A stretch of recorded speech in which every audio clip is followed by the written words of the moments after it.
Hi everyone, the small engine mechanic here.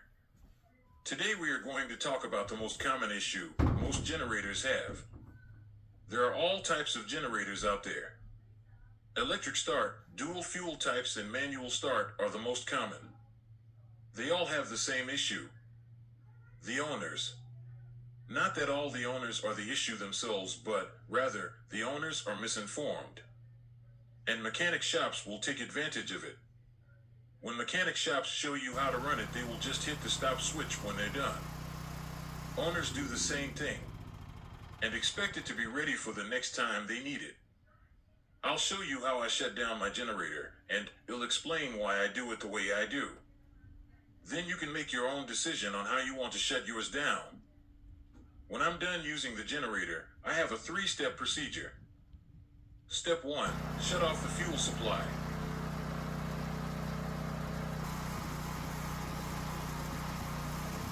Step 2. Let the engine run till it starts to start for fuel. Then slowly move the choke lever towards the closed position until the engine sounds normal. Step 3. Move the choke all the way to the closed position when the engine tries to shut down. Why do I do it this way?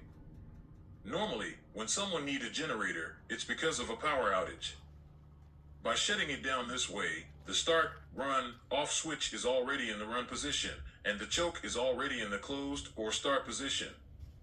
So, if it is at night and it's dark, you only need to find the fuel supply valve and the pull starter. Another reason I do it this way is when the fuel valve is closed and you start closing the choke, it causes the fuel in the carburetor bowl to get used up.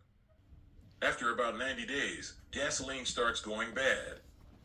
And by using all the gasoline in the carburetor, it will prevent gasoline that would have been stuck in the bowl from turning into a varnish or a gum substance that would have prevented the engine from starting. And most people will need to take it to a shop to get it fixed again. If corrosion would happen to get into the start switch, it could prevent you from switching to the start or even run. So, if you shut it down the way I do, then all you have to do is open the fuel supply valve. Give it a minute for the fuel to fill the carburetor bowl. Give it a pull and open the choke. And you're all set. You and your family will have power during a power outage. This works on almost all the generators. This generator is a pull start only. And you can do the same process. When you hear the engine starting to struggle for fuel, slowly move the choke over till the engine runs smooth. Then after a few minutes, it will start again. This is where you would slide the choke to close. If you have any questions, please leave them in the comments section below. And I figure this is a good time to apologize. I just wanted to apologize if my AI-assisted voice sounds like I'm talking out of a can, or like I'm talking in a tunnel, or if it just sucks.